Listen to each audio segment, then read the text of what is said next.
So moving on to the next segment, what we have is the wonderful Jo Nelson from our team. A little bit of a round of applause for Jo, she's coming up. When we talk about all things private housing, enforcement, what we're doing, regulation, this is our lady at Luton. And Jo will take you through a few things, then we're going to have a discussion and a bit of a break as well. Jo? Lovely, thank you. Good morning, everybody. Yes, thank you for that wonderful introduction, I have to say. I have the great privilege of heading up the Council's private sector housing enforcement team. And my officers are responsible for ensuring that the private rented properties in the town are safe and healthy to live in.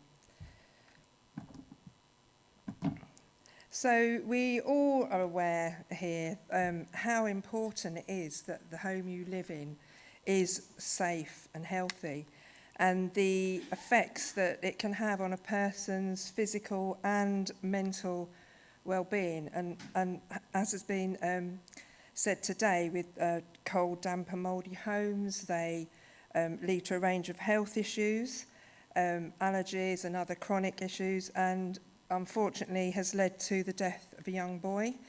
And children and the elderly are, and those with pre-existing health conditions are particularly vulnerable to their housing conditions. And not only that, it places a heavier burden on the NHS and public services with increased visits to GPs and hospitals, more demand on health teams and other social services teams, as well as placing an extra burden on our homeless prevention teams.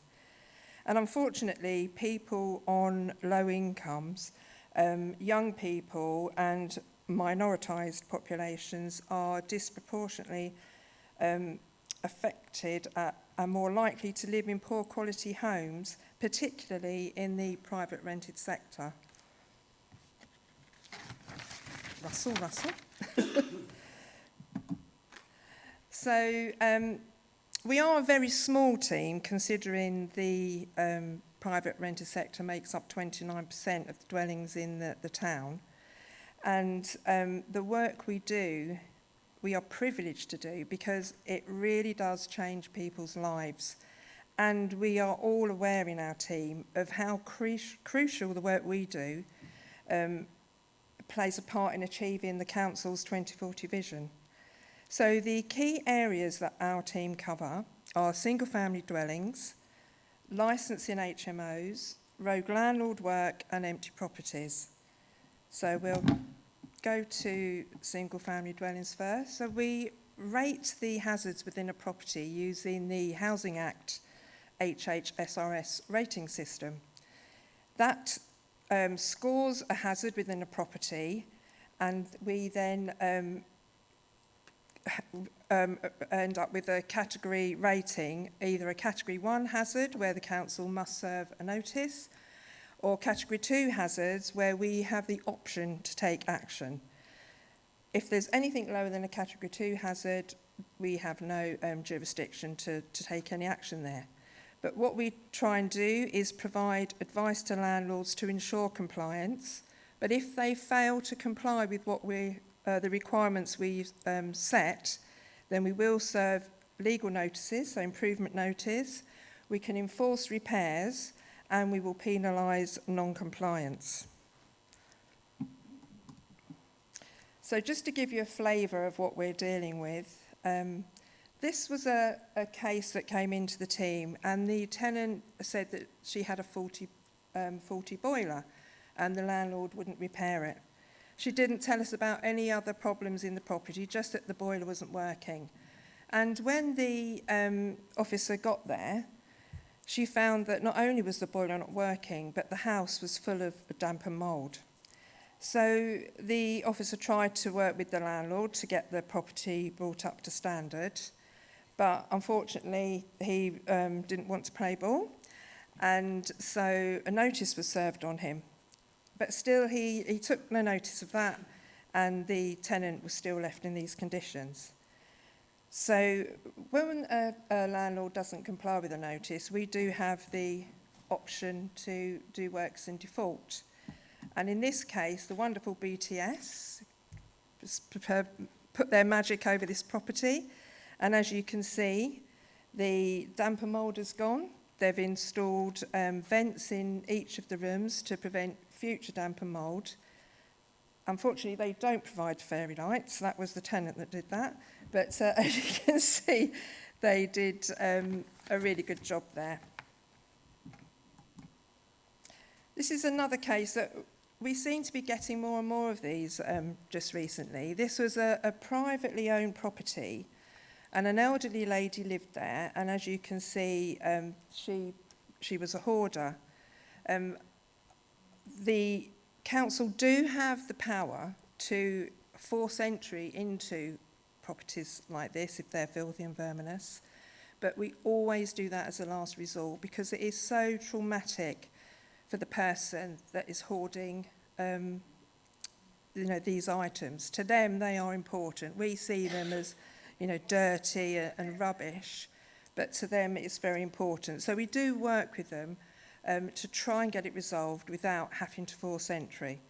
So in these pictures you can see the sitting room with all the waste piled up, and in the first picture in the bottom right hand corner you'll see, I don't know if you can see that very well on there, but there's a little dish with, it looks like cat food in there. So she's feeding her pet on top of this pile of rubbish. This is a picture of the kitchen, and so you can see all the filth and the rubbish. It's so deep there. You can see it's right up to the washing machine door. And I don't know whether you can see there are a couple of pets in that picture. Actually, I should say pests, not pets, because you can see the rats sitting close to the microwave and on a shelf. You can't really see it, but there's a little one hiding under the cupboard, the sink unit. And the officers reported that as they walked through this property, it was so heavily infested with rats that as they walked across the rubbish, they could hear the rats squeaking underneath as they were being compressed. Anyway, the officer worked really hard with the occupier here, and as you can see, the kitchen was completely gutted, and there it is, completely gutted and clean, fairly clean. And you can see the sitting room there that looks lovely. She's got her little ornaments in the display cabinet there. And yeah, that was a really good result. Now that did cost the council a lot of money, £107,000 to bring that up to a habitable standard. And we are going back a few years here. But we do have the ability to put a charge on the property. So we did eventually get the costs back for doing that. But it can take years and years. But as I'm sure you'll agree, that was a very worthwhile piece of work there. The next part of what we cover is the licensing. Now, if you have 3 or more people from 2 or more families, so unrelated, and they're sharing facilities such as kitchens and bathrooms, they have to have, they are classed as an HMO. At the moment, if you have 5 or more people in that property, then you must have a mandatory licence. And the owners or agents must comply with all the licence conditions and the HMO regulations. Currently, 3 or 4 person HMOs do not have to have a licence, but they do have to comply with management regulations. And if people fail to comply with their licence conditions, we have tools and powers to make sure that they do comply. So that's improvement notices, prosecution, civil penalties if it's a Housing Act offence. We can revoke their licence, and we also have the option of applying for management orders to take over management of the HMO. As the councillor said earlier, we are in the process of trying to introduce selective and additional licensing. So with additional licensing, that's going to bring those 3 and 4 people HMOs into the licensing regime. And selective licensing initially will be in the old South Ward only. And that will mean that any rented property within that area will have to have a licence. So whether it's a single person living in a bedsit or a family living in a 7-bedroomed house, that they will need to be licensed. So the judicial review hearing is on this Thursday, the 14th of November. Please all keep your fingers crossed, because we really need this to go through. We are quietly confident that we will win it, and as Councillor Shaw said, if we don't, then we will be pursuing with it, because we do really, really need to bring that into the town. And then we go on to rogue landlords. So we have one rogue landlord officer that covers the whole of the town. And the HMOs in the town really house the most vulnerable in our society. And people in them are often living in overcrowded conditions, substandard conditions. They become victims of things like unlawful eviction. And although it was historically thought of as a single male accommodation, we are increasingly seeing families that are forced to live in HMOs purely because they can't afford accommodation anywhere else. And obviously that is not suitable for children. They have, and I'm talking about the unlicensed HMOs here, let me make that clear. The unlicensed HMOs have a detrimental impact on neighbours, that you usually find increased noise and litter and antisocial behaviour. And as I said previously, we just have one officer currently who covers the whole town. It's an impossible task, I can tell you. So a couple of case studies here. In this one he went to, there were 8 occupants living in 3 bedrooms. It was overcrowded and not licensed. You can see there the mattresses on the floor where multiple people were sleeping on these mattresses, sharing them. They had no fire detection because it had been ripped down and thrown in a cupboard. When the officer went there, there were 9 other management regulation breaches. The landlord was made to repair the fire alarm system. He had to reduce the numbers living there and bring the property up to a decent standard. And for that, he received a civil penalty of over £1,000. The next case study is a flat above a shop. Karen from Building Control will know all about these sort of cases. A poorly converted property into a 6-person HMO in 3 rooms, plus a 1-bedroom flat. And when it rained, the water came through the ceiling and the bedrooms were covered in mould. So you can see there the holes in the ceiling and where the water's been pouring through. So when our rogue landlord officer went there, the property was emptied by the landlord and the agent. He found 14 breaches of the management regulations. He received a civil penalty for £7,000. The company director was prosecuted and fined £16,000, and the agent was prosecuted and fined £30,000. And in the last one today, another property with 6 occupants living in 4 rooms. The fire detection had been installed incorrectly and fire broke out in the kitchen.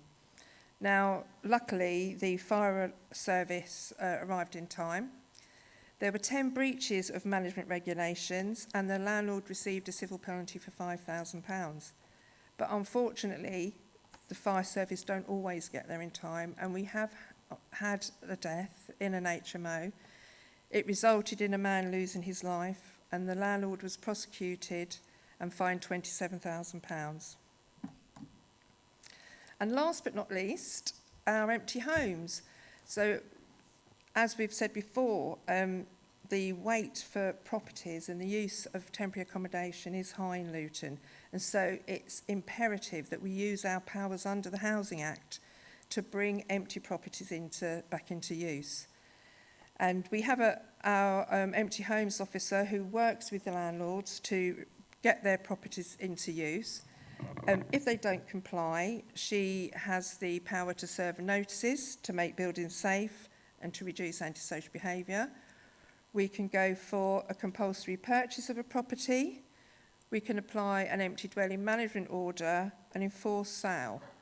And we also apply a council tax premium. So in this example here, she visited a property that had been empty for 3 years. She had a notification of it. She tried to engage with the landlord, but he didn't respond.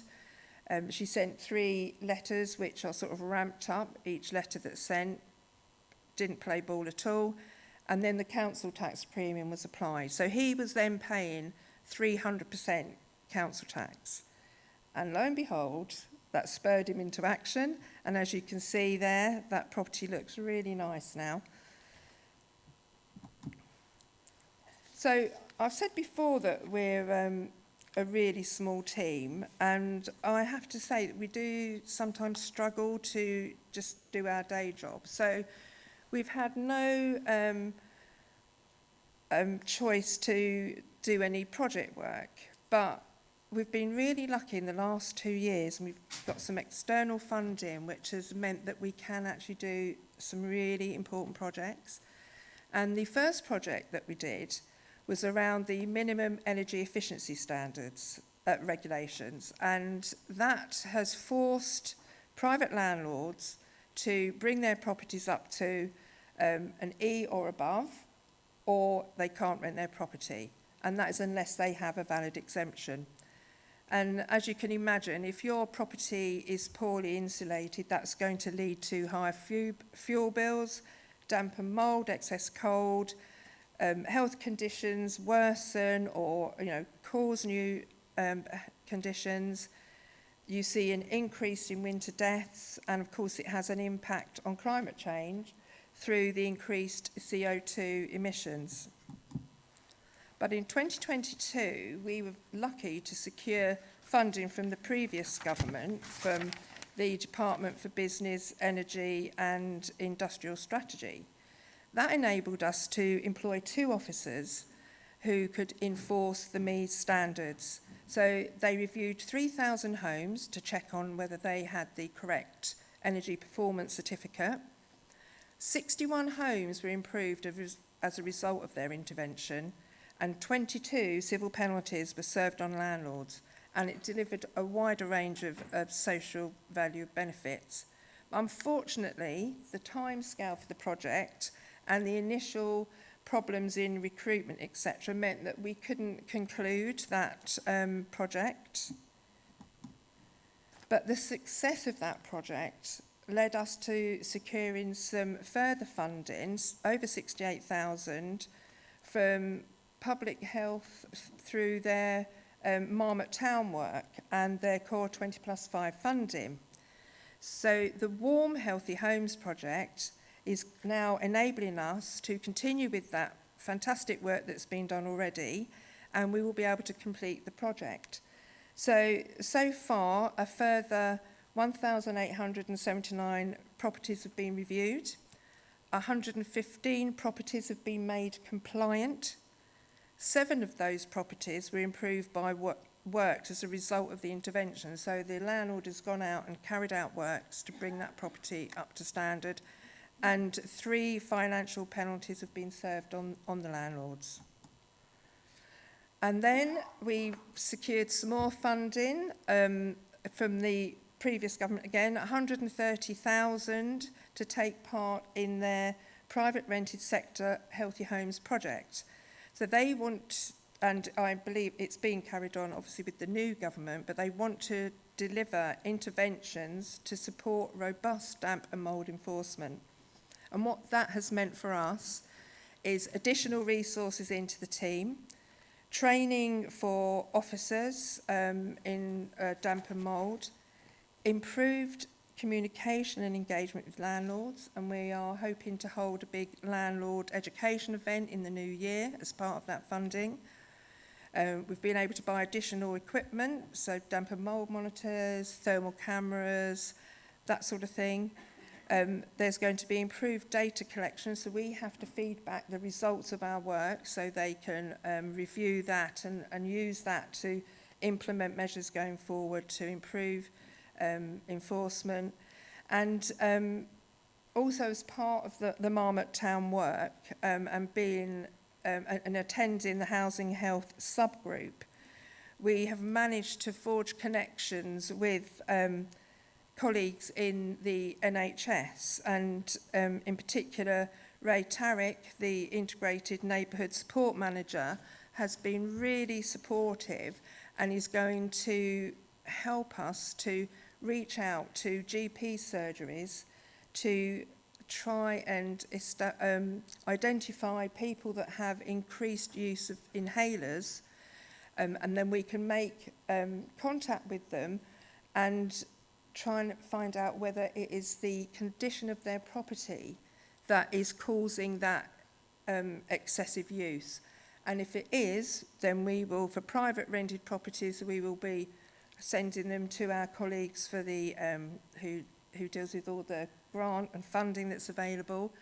And of course, for private rented properties, we will carry out enforcement work to bring the properties up to standard. And exciting news. I'm so happy about this, I can't tell you.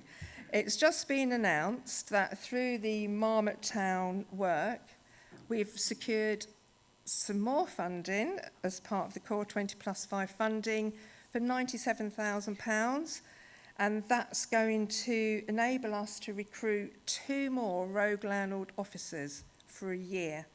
And that doesn't sound much, but that is going to have a massive impact. So they will be able to support our existing rogue landlord officer. So more HMOs are going to be visited, and we're going to be improving more people's lives, and that's what it's all about. And we'll be penalising those bad landlords.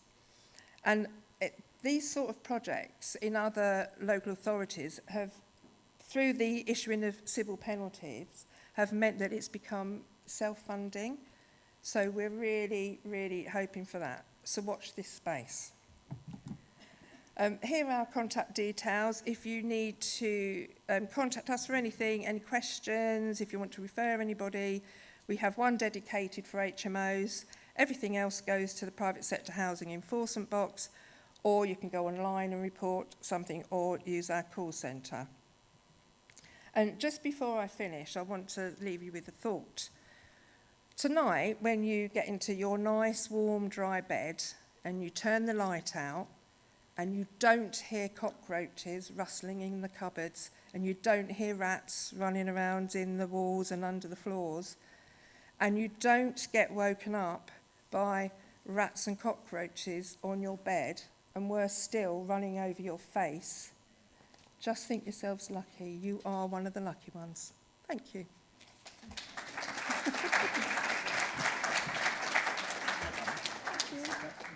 Any questions? Oh. Oh, God.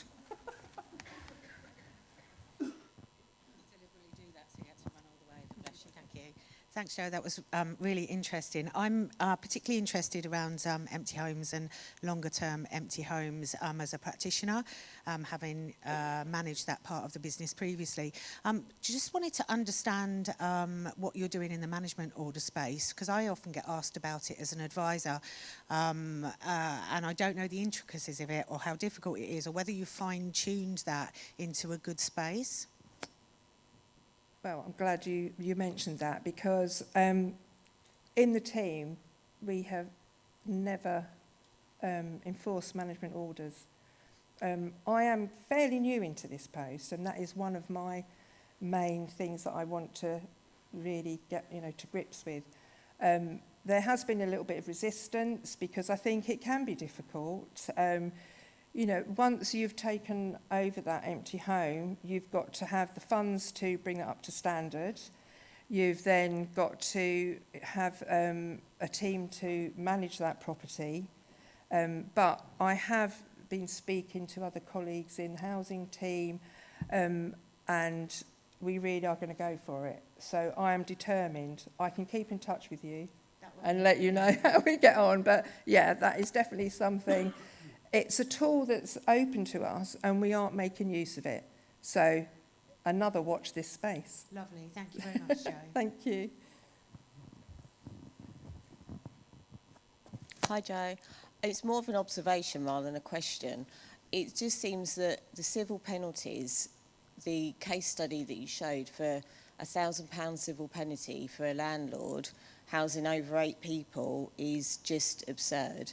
And it was just really, how can we influence government colleagues in the room here to increase penalties for landlords who quite honestly would have got that £1,000 in less than a week from those individuals, and probably those individuals are asylum seekers themselves, or, do you know what I mean, illegal people possibly. It's, do you know what I mean, they're vulnerable people being put in situations and they're not being fairly rewarded. If the government can also look at criminal charges rather than just civil penalties, if we can get some of these rogue landlords who are giving the good landlords in our town a bad name, then that would be helpful. Karen, I was really hoping somebody would pick up on that. So thank you very much, because I don't want to be moany. So, as I said, I'm fairly new into this post, but I was managing the team beforehand, so I'm not going to go into it any further. Anyway, we can issue up to a civil penalty up to £30,000 per breach. And as you quite rightly said, these civil penalties are ridiculously low.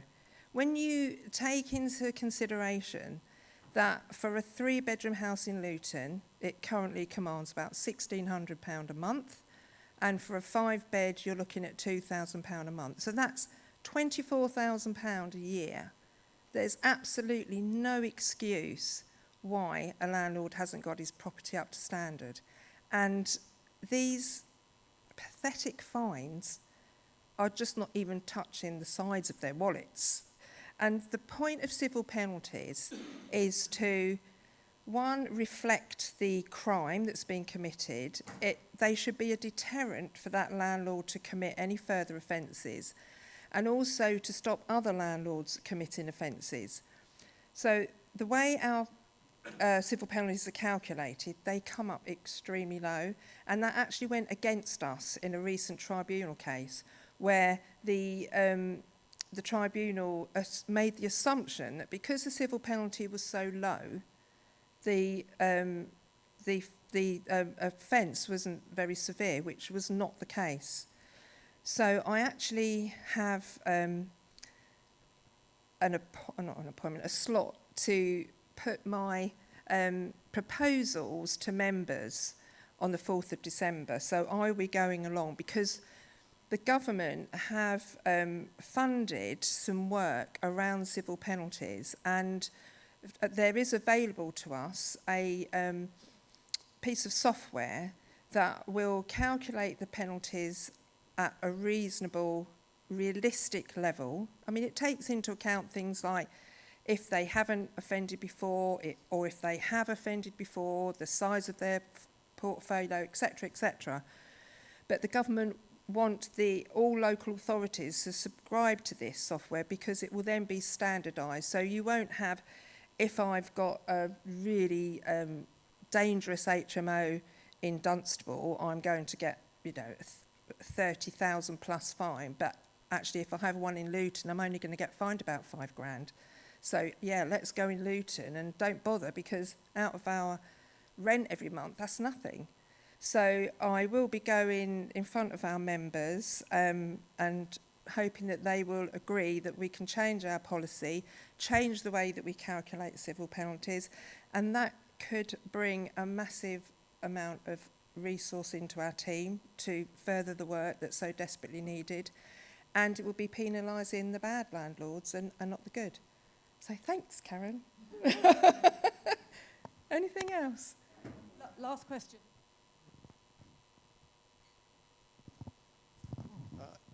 Joe, it's not a question, it's a comment, and it's really being the councillor for South Ward, where there's 40% of the rental properties.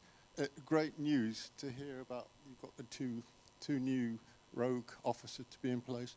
And the second thing is to thank your team for the work that they have done for some of the properties that I've reported to you, where you've managed to get the properties up to the right standard so that they have decent homes in which to live. So it's a thank you. Indeed, thank you.